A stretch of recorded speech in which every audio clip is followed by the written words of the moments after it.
America और India दोनों पहले से एक दूसरे के समझो के दोस्त जैसे हैं। जैसे अभी ट्रम्प जी है और हमारे मोदी जी है, वो दोनों का अच्छा एक मिलनसार स्वभाव है और दोनों अच्छे दोस्त में गिने जाते हैं। इसमें जो 10%, 15%, 25% जो टैरिफ लगेगा तो कोई भी संजोगों में पोसाएगा नहीं। आखिर जो डायमंड है वो ज्वेलरी बन के रिटेल में कंज्यूमर के पास जाता है।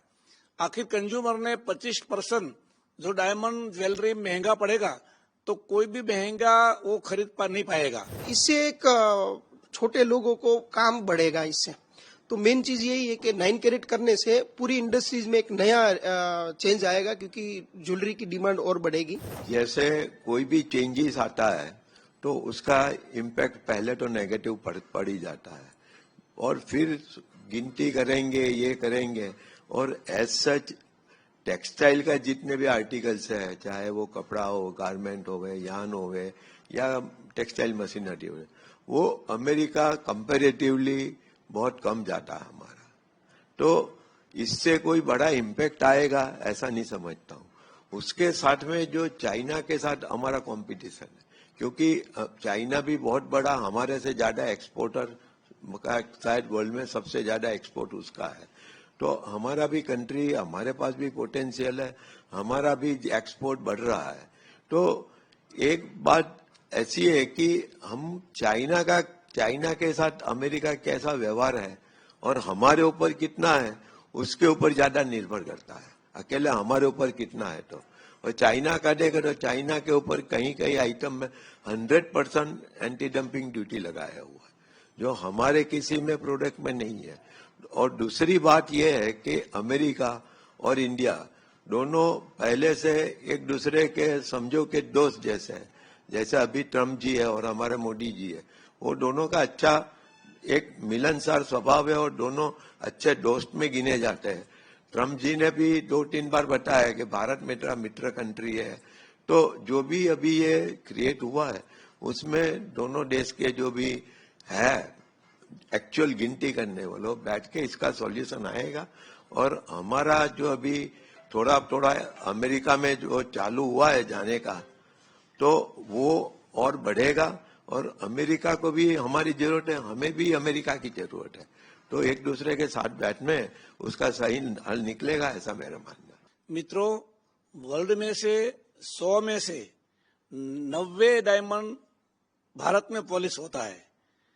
रॉ मटेरियल बाहर से आता है, पॉलिश होके बाहर एक्सपोर्ट होता है। मित्रों, डायमंड में ऐसा कोई बड़ा प्रॉफिट नहीं है। 5% से हाईएस्ट 10% पॉलिश प्रॉफिट होता है। इसमें जो 10%, 15%, 25% जो टैरिफ लगेगा तो कोई भी संजोगों में पोसाएगा नहीं। आखिर जो डायमंड है वो ज्वेलरी बन के रिटेल में कंज्यूमर के पास जाता है। आखिर कंज्यूमर ने 25% जो डायमंड ज्वेलरी महंगा पड़ेगा तो कोई भी महंगा वो खरीद नहीं पाएगा। वो हिसाब से डायमंड में बहुत बुरा असर पड़ने वाला है। हमने सुना है पहले 10% लगाया था, अभी 2 दिन पहले 25% की बात हो रही है, लेकिन 10% भी भुगतना डायमंड इंडस्ट्री के लिए बहुत मुश्किल है। गोल्ड में ऐसा प्योरिटी है, भारत सरकार ने जो कस्टमर को एक स्टैंडर्ड क्वालिटी गोल्ड मिलना चाहिए उसके लिए उसने हॉलमार्किंग कंपलसरी किया है कि अगर 24 कैरेट है उसका तो 100% सोना होता है, 18 कैरेट होता है तो 75 होता है, 22 कैरेट होता है तो 916 मतलब 92% सोना होता है, और अगर 14 कैरेट है तो 59% सोना होता है उसमें, और ये 9 कैरेट में परसेंटेज होता है 37%। तो पहले जो कस्टमर को कोई भी गोल्ड मिल रहा था तो इन प्योरिटी मिल रहा था, तो सरकार ने इसको कंपलसरी किया था। तो इंडिया के अंदर 14 कैरेट, 18 कैरेट और 22 कैरेट इसका एक हॉलमार्क गवर्नमेंट के सेंटर पे करके ये इंडिया में बेच सकता है। हॉलमार्क के बिना ये माल नहीं बेच सकते थे। तो अभी जैसे गोल्ड रेट 60-70 हजार से सीधा 1 लाख पे चला गया है, तो कस्टमर गोल्ड कोई भी अगर ज्वेलरी लेनी है तो वो उसको बजट में नहीं आ रही थी। और अभी शोरूम वाले को भी अगर उसको बजट में कोई किसी की जो 1 लाख की बजट है उसको अगर वही रेंज में डायमंड ज्वेलरी या गोल्ड ज्वेलरी कुछ भी लेनी है तो वो 18 कैरेट और 14 कैरेट में बनाए तो उसकी कॉस्टिंग बढ़ जाती है। अगर उसको 37% में सोना यूज करके उसकी ज्वेलरी बनाते हैं तो उसका कॉस्ट 1 लाख रेट है तो 37,000 ही 10 ग्राम का पड़ता है। वही 14 कैरेट में 59,000 का पड़ता है, 18 कैरेट में 76,000 में पड़ता है। तो वही 10 ग्राम का ज्वेलरी होती है वो बजट सीधा 78 से सीधा 37 में आ जाएगा गोल्ड का पोर्शन। तो इसीलिए कस्टमर को जो बजट के हिसाब से, लेकिन इंडिया के अंदर ये रिस्ट्रिक्शन था कि आप 9 कैरेट का गोल्ड बेच नहीं सकते हो। ये 9 कैरेट का gold all over world globally already बहुत सालों से चल रहा है। वहाँ ये ज्वेलरी पूरे इंडिया में बहुत सारा लोग मैन्युफैक्चर एक्सपोर्टर है, वो तो बना के एक्सपोर्ट तो कर रहे थे। इंडिया में ये परमिशन नहीं था।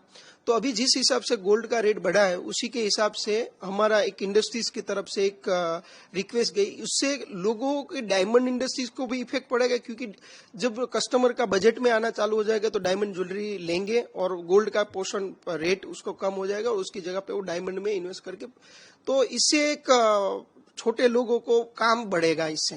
तो मेन चीज यही है कि 9 कैरेट करने से पूरी इंडस्ट्रीज में एक नया चेंज आएगा, क्योंकि ज्वेलरी की डिमांड और बढ़ेगी।